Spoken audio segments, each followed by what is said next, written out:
Buenas noches, bienvenidos a Sala de Prensa de Caracol Ahora con el análisis de las noticias de Colombia y el mundo.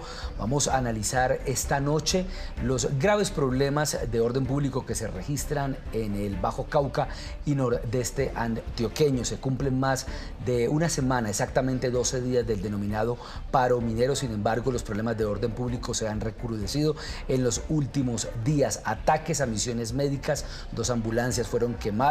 Una mujer embarazada fue obligada a bajarse de una ambulancia que fue quemada y posteriormente las personas que llevaron a cabo este ataque celebraron utilizando la camilla, recorriendo las vías de esta región del país. También en las últimas horas fue quemado un peaje en Tarazá, exactamente. Hay civiles heridos, también uniformados de la fuerza pública también han resultado heridos en medio de este hecho que ha sido calificado por el gobierno nacional como violaciones al derecho internacional humanitario. El gobernador de Antioquia, Aníbal Gaviria, ha señalado que detrás de esto también está el Clan del Golfo, que ha instrumentalizado a menores de edad para que lleven a cabo estos hechos, estos problemas de orden público que se están registrando en esta región del país.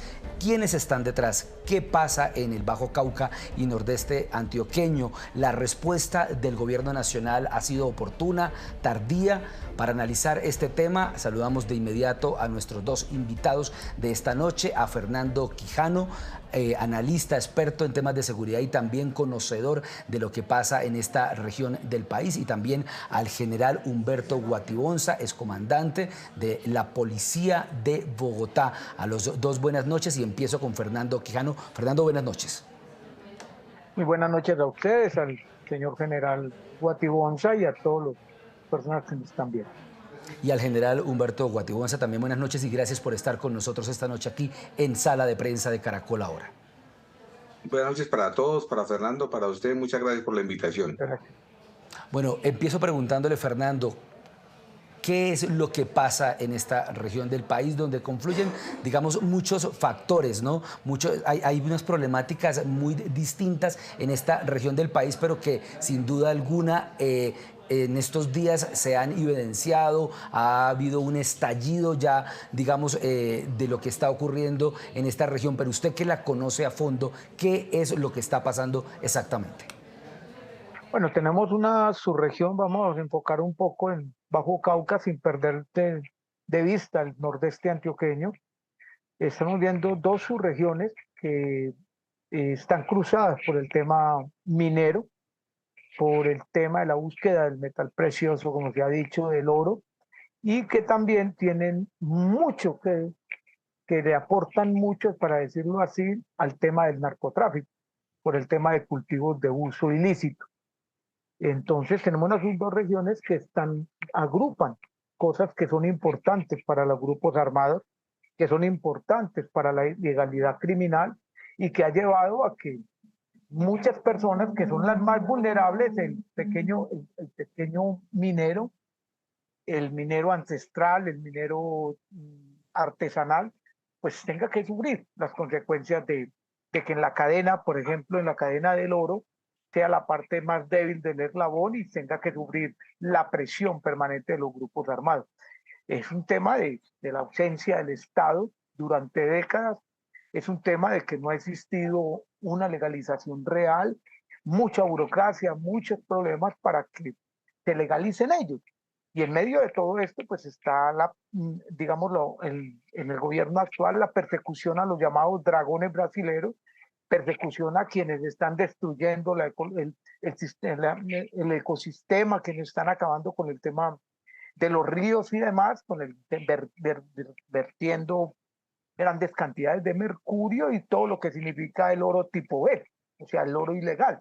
Y en esa medida, pues eso todo se está juntando, además de ruta, el tema de corredores estratégicos, y hace esta subregión un asunto muy complejo, que definitivamente hoy hay que decir, no hay que estigmatizar a los pequeños mineros, al minero ancestral, al minero artesanal, pero digámoslo claramente, hay grupos armados que los están obligando a salir y que están, incluso se habla de que están pagando dinero para provocar toda esta problemática. Claro, general Guatibonza, la estrategia del gobierno en materia de seguridad, el presidente Gustavo Petro en las últimas horas que encabezó un Consejo de Seguridad señaló que allí iba a ser presencia de manera constante e indefinida la fuerza pública, pero digamos que la estrategia del gobierno parecería que no está funcionando. ¿Usted qué cree sobre esta respuesta que ha volcado el gobierno nacional, digamos, para garantizar la seguridad en esta región del país? ¿Usted qué opinión tiene? Bueno, yo primero tendría que complementar un poquito y es que este tema también tiene un componente fuerte de narcotráfico. Es un corredor bastante amplio que inicia en Medellín, continúa por el Bajo Magdalena, atraviesa parte de Urabá y termina precisamente en Urabá. Es decir, ahí tiene el corredor estratégico para los narcotraficantes, o sea que también les conviene a ellos ese tipo de cosas. Recordemos que hace unos años esos paros cocaleros cuando se estaba fumigando, se iniciaban exactamente lo mismo que estamos viendo ahora, se veía hace unos años. La policía tiene un distrito especial. Yo fui comandante de ese distrito hace 15 años en Caucasia, entonces conozco bien la zona. Y uno de los principales componentes sí es la presencia del Estado. La presencia del Estado es únicamente con fuerza pública, pero realmente esta zona sí adolece de una mayor presencia del Estado, pero no solamente con policía y ejército, también faltan, faltan jueces, faltan fiscales, faltan hospitales, falta mucha infraestructura en esta zona. Entonces, realmente la población está en medio de estos narcotraficantes, de este clan del Golfo, que realmente son los que obligan a este tipo de, de paros violentos. Porque además, como les digo, ahí hay dos intereses bastante fuertes que generan mucho dinero. Uno es el narcotráfico como tal y la otra es la minería ilegal. Recordemos que ahí en esa zona también hay muchísimos cultivos de coca que pues son la base para la cocaína. General, pero entonces, bueno, digamos, detenernos ahora y hablar de este tema de la estrategia, los dos coinciden en algo y es que hay ausencia del Estado y que hay que ir más allá, digamos, de la presencia con la fuerza pública.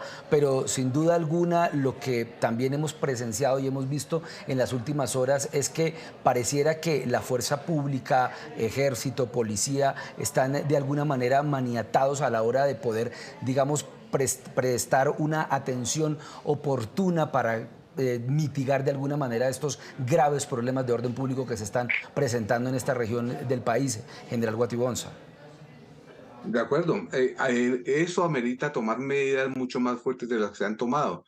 Y una medida bastante fuerte podría ser el toque de queda todo el día en esta zona. Porque definitivamente pues la gente normal, la gente digamos que el común de la comunidad no está recibiendo alimentos, no están recibiendo muchas cosas. Esos toques de queda podrían generar un abastecimiento oportuno, podrían generar también una presencia más fuerte del Estado, porque creo que la situación se está complicando demasiado y va escalando cada día más, va escalando cada día más. Entonces, seguramente vamos a tener muchas más atentados contra infraestructura económica. Seguramente vamos a empezar a ver cómo estas personas del Clan del Golfo, que ya nos lo han demostrado, porque lo han demostrado, que tienen un poder intimidatorio bastante fuerte, porque además son ilegales, ¿no? Es decir, la ciudadanía la fuerza pública tiene que respetar las reglas que tenemos en Colombia para la convivencia. Esos ilegales no, entonces hay que combatirlos desde el punto de vista legal y desde el punto de vista de fuerza.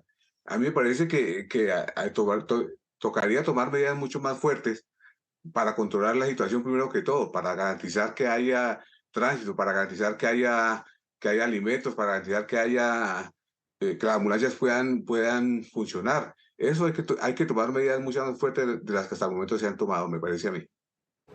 Fernando, ¿usted cree que el toque de queda, como lo plantea el general Guatibonza, podría ser, digamos, una de las soluciones? Pues digamos que lo que vimos el fin de semana es que por lo menos los toques de queda que se dieron en horas de la noche, los delincuentes, los que están detrás, digamos, de esos problemas de orden público aprovecharon el toque de queda y lo único que generaron también fue más desmanes. ¿Usted qué piensa de esta estrategia? Bueno, muy respetuosamente con el señor general Guatibonza, pues realmente usted lo ha dicho, el tema de los toques de queda no ha funcionado. Hay que decir que hay mucha presencia militar y policial en la zona en este momento, pero sigue ocurriendo cosas. Tema de peajes, están permanentemente tratando de tomarse nuevamente las vías y estamos hablando de eso. Vuelvo y lo digo, separemos el tema de la discusión del pequeño, el artesanal y el ancestral en el tema minero. Vámonos al tema de violencia. Entonces, digamos que hay que hacer más. Primero hay que identificar quiénes están atrás, quiénes están financiando lo que está ocurriendo. Se habla de cifras de 300 a 400 mil pesos para darle a algunos sujetos, llamémoslo así, para que estén metidos en esto, en el tema de violencia. Me parece que aquí falta mayor inteligencia, falta que la inteligencia se vuelque sobre el Bajo Cauca, el nordeste, y observe quiénes están. Se dice que el crimen transnacional con rostro brasilero puede estar también financiando. Hay que decirlo también claramente, pueden no, hay subestructuras de las AGC que podrían estar negando la posibilidad de cese bilateral al fuego y estar metidas ahí, por encima de las decisiones que podría estar tomando las AGC. Digamos que en principio, ¿qué es eso? Hay que seguir luchando para que el tema de la paz sea posible y que se pueda desarmar las autoridades de gaitanistas de Colombia, que las han denominado para mí erróneamente el clan del Golfo. Para nosotros el clan del Golfo no existe. Pero digamos que se necesita más que eso. Además de la inteligencia, además de buscar un acuerdo con los mineros, además de todo eso, hay que llevar la presencia real del Estado Social de Derecho a la subregión del Bajo Cauca, a la subregión del Nordeste. Esto no puede seguir siendo tierra de nadie, tierra de ilegales armados, tierra donde los más vulnerables son sometidos y controlados. Esto tiene que ser, tiene que ser parte de nuestro Estado, tiene que ser parte de nuestro país, y como es, el Estado social debe hacer presencia. Si no, vamos a seguir viviendo esto cada 1, cada 2, cada 3 años o mucho más continuamente. Esperemos que no se vaya a dar una ruptura del cese bilateral del fuego. Esperemos que sigan los acercamientos para que no se multipliquen los problemas. Es lo que pedimos desde acá. Pero el presidente Gustavo Petro ha dicho que con estas acciones el clan del Golfo lo único que está buscando es eso, que se rompa un cese bilateral al fuego, pero pues tampoco conocemos, digamos, las condiciones de este cese bilateral al fuego. General Guatibonza, preguntarle, ¿usted cree que esto es un mecanismo de presión de estos grupos al gobierno nacional para, digamos, que se avance o acelerar este proceso de la denominada paz total, o usted qué cree? No, yo no creo que sea así. Es un tema de negocio. Básicamente un tema de negocio y de producción de economías ilegales. Pues, les repito, en esa zona existe la tormenta perfecta. Hay narcotráfico y hay minería ilegal. Entonces, las rentas que producen ese narcotráfico y esas rentas ilegales no solamente obtienen de ellas ganancias el Clan del Golfo, que estoy de acuerdo con Fernando, es autodefensas gaitanistas. El Clan del Golfo fue el nombre que le puso el Estado colombiano a ese grupo. Lo han llamado diferente, pero ellos siempre han llamado autodefensas gaitanistas de Colombia. Entonces, esas rentas ilegales no solamente van para ellos, también van para las FARC y para el ELN. Es decir, ahí todos confluyen. Entonces, el tema es un tema más bien de recursos. Cuando ya el Estado decide combatir la minería ilegal, porque es que la minería ilegal no solamente es la destrucción del medio ambiente.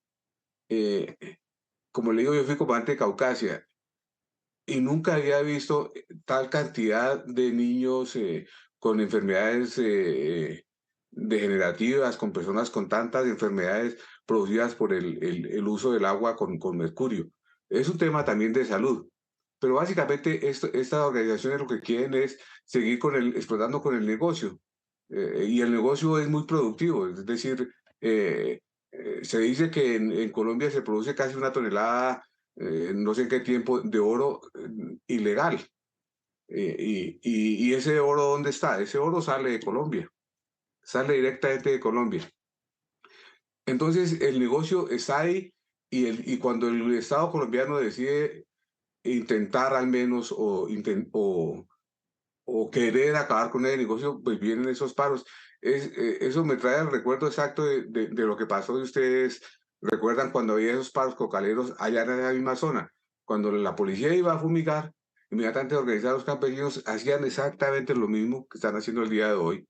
Lo mismo, no cambia mucho, no cambia nada. Hacían los mismos paros, los mismos problemas, las mismas, y el gobierno cedía, no se los campesinos, los cocaleros prometían eh, cambiarle los cultivos por cultivos que les sirvieran a ellos, y en eso llevamos, pues yo recuerdo ya 20 años en lo mismo.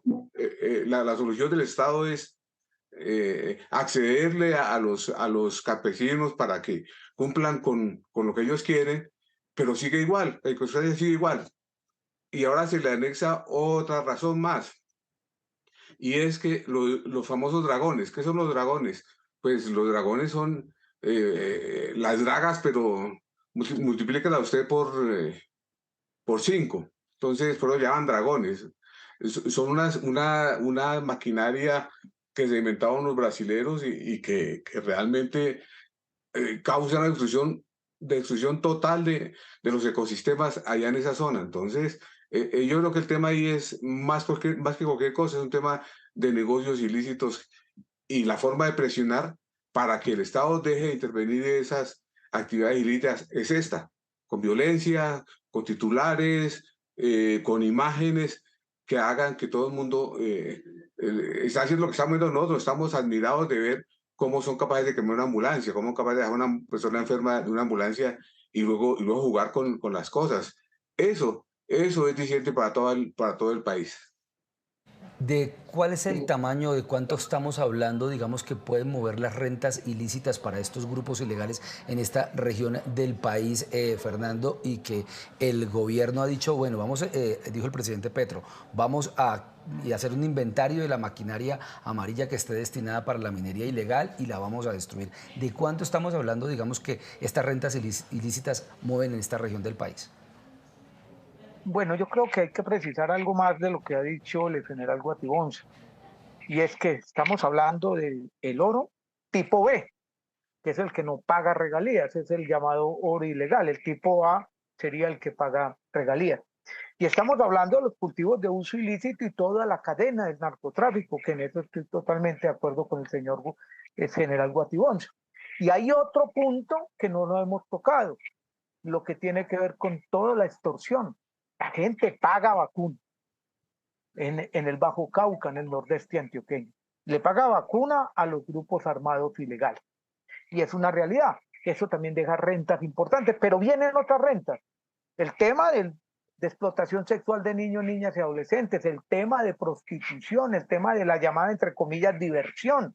¿Se imagina cuántas personas viajan del Valle de Aburrá los fines de semana al nordeste y al Bajo Cauca por todo este tema de diversión, prostitución y demás? El asunto es bastante elevado. Entonces, digamos que son muchas las rentas. El pagadiario también está jugando en el Bajo Cauca y el nordeste antioqueño.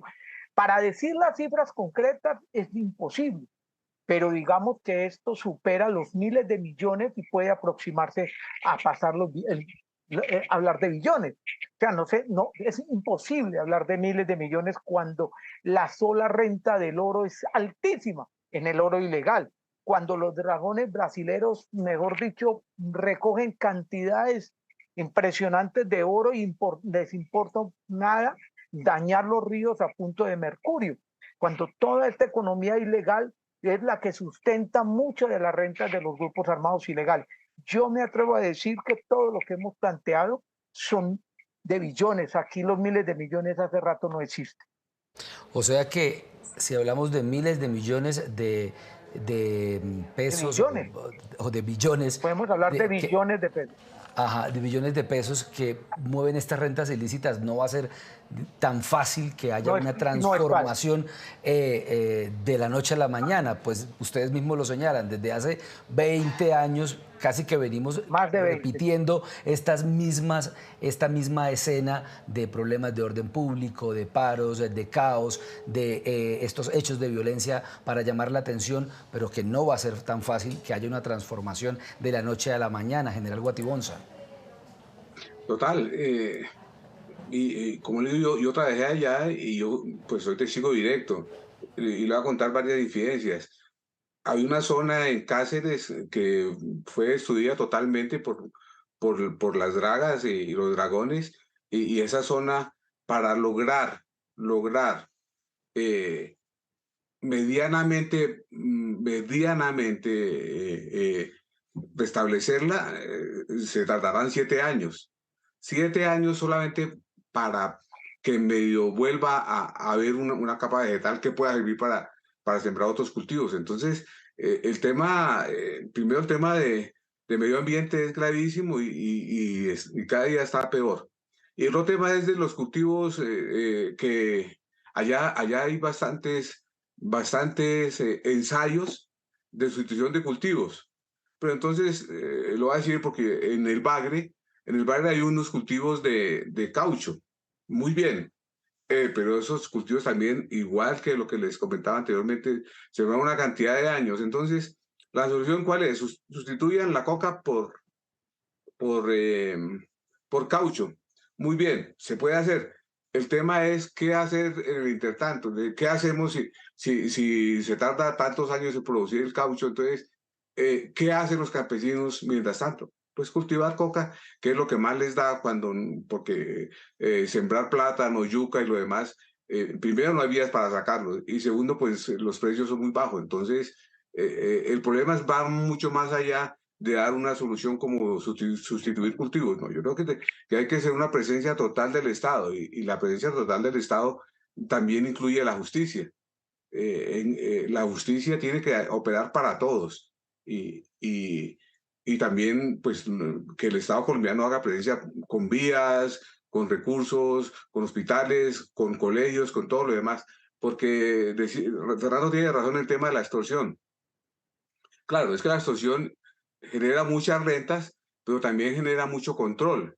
Entonces, cuando una persona extorsiona, en ese caso a nombre de las autodefensas gaitanistas, pues tiene control sobre esas personas que les está cobrando lo que ellos llaman una vigilancia. Entonces, ahí tiene control sobre ellos y eso también hay que acabarlo. Y la única forma de acabarlo es a través de inteligencia, a través de la presencia del Estado y a través de una buena judicialización.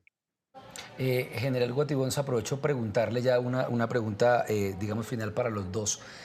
Teniendo en cuenta todas estas aristas que ustedes señalan y que benefician directamente a estas organizaciones criminales, como se ha denominado el Clan del Golfo, por ejemplo, ¿ustedes sí creen que estos grupos estén interesados realmente en dejar las armas, en dialogar para alcanzar una pacificación en estos territorios? Por ejemplo, General Guatibonza, usted que conoció y que dice estuvo en esta región del país. Pues la verdad, yo tengo muchas dudas porque estas organizaciones criminales no son tan lineales como nosotros pensamos. Es decir, no son tan obedientes los unos a los otros. Y usted se da cuenta, siempre que cae un jefe, aparecen 3 o 4. Nosotros nos encargamos de que se vuelvan famosos, pero siempre hay un jefe y realmente la captura de Otoniel para nada afectó las finanzas del narcotráfico y luego la captura de Falk. O sea, a uno le olvidan ya tantos nombres que nos han dicho que son los grandes capos y realmente el negocio continúa igual o más, se aumenta. Entonces, no es tan lineal las decisiones que toman ahí. Además, hay muchos intereses, no solamente en el tema de narcotráfico, sino minería ilegal, extorsión y otros negocios ilegales. Entonces, me parece a mí que habría que combatirlos mucho más fuerte y cuando se combatan más fuerte sí se puede negociar con ellos, pero realmente en ese momento nos están demostrando que están muy, muy fuertes y al menos en esa zona están por ahora generando todo el caos que es posible, porque si vamos a ver, realmente la zona donde ellos son fuertes es ahí. Pero si fuera un grupo cohesionado, pues estaríamos también con problemas en los llanos orientales, con problemas en otras partes, pero no es así. Eso significa simplemente que cada cual está actuando por su lado. Si bien le entiendo, entonces, debilitarlos, mano dura contra estos grupos que operan en estas subregiones. Fernando, la misma pregunta. ¿Usted cree que estos grupos sí tienen realmente una intención de alcanzar la paz? Bueno, yo creo que hay que seguir insistiendo en el tema de la paz, que seguir insistiendo en que podamos bajar siquiera el 35% en violencia y criminalidad en Colombia, que no es no es terminarlo todo, pero sí avanzar en el camino de ir desmantelando, de ir desarticulando, de irle bajando presión, perdóname las palabras que voy a decir, a la olla, porque esto está en un momento muy duro por la presencia de grupos del crimen urbano rural, por presencia del crimen transnacional con diferentes rostros, mexicano, brasilero, venezolano, incluso se ha sentido la presencia de la mafia turca, de la mafia holandesa, de las mafias europeas y demás. Entonces, digamos, canadiense incluso, digamos que hay que buscar es que podamos siquiera bajarle el 30 o 35% de presión a eso. Que pueda avanzar duro el tema del ELN, que puedan avanzar lo de las disidencias, lo de la segunda Marquetalia, lo de las autodefensas gaitanistas de Colombia, lo de la oficina, es lo que esperamos. Esperamos que la paz total pueda ser un éxito, pero que hay problemas muy graves, claro que los hay, que van a haber palos en la rueda, que esto que está pasando en el Bajo Cauca es muy difícil y va a traer momentos de tensión muy fuertes. Ojalá que no sea ruptura, ojalá que podamos seguir avanzando. Pero hay que decir que es mejor buscar el camino de la paz total que buscar el de permanecer siempre diciendo que con represión más hombres, más policías, más soldados, bombardeos y todo vamos a solucionar los temas. Durante todas estas décadas no se ha hecho. Tuvimos una gran oportunidad cuando se salió la última gran marcha de las FARC. Tuvimos la oportunidad de ocupar los territorios, no lo hicimos. El Estado no lo hizo y otros llegaron. Si ahora no tomamos en serio, ponemos al Estado Social de Derecho a meterse a la zona, ir tratando de bajarle presión a esto, de quitarle poder a los grupos armados, pues obviamente vamos a tener un país, para decirlo así, un Estado fallido. La llegada del crimen internacional no es una mentira. Lo que está viviendo Ecuador, lo vamos a vivir nosotros, ya lo estamos viviendo. Lo que se está viviendo en México también lo vamos a seguir viviendo nosotros. Entonces hay que luchar y luchar duro para que se pueda generar el tema de la paz total. ¿Para qué seguir hablando de más cárceles y más balas si esto no nos ha dado resultados? Pero hay que decirlo, necesitamos un Estado fuerte, una fuerza militar y de policía muy comprometida y toda la institucionalidad unida para que pueda llegar el Estado Social de Derecho a todos los rincones de Colombia. Bueno, a Fernando Quijano y al general Humberto Guatibonza, muchísimas gracias por ayudarnos a analizar, a entender un poco más de esta difícil situación que se registra en el Bajo Cauca y Nordeste antioqueño. Muchos temas, digamos, por abordar, pero pues bueno, se nos acabó el tiempo. Fernando, muchas gracias y muy buenas noches. Muchas gracias a ustedes, una feliz noche, al señor general Guatibonza y a todos ustedes los y al general Humberto Guatibonza, como siempre, también muchas gracias por acompañarnos siempre y estar aquí para estos análisis. General, buenas noches. Buenas noches, con mucho gusto, un saludo para Fernando. Y a ustedes también muy buenas noches y gracias por estar aquí en Sala de Prensa en Caracol Ahora.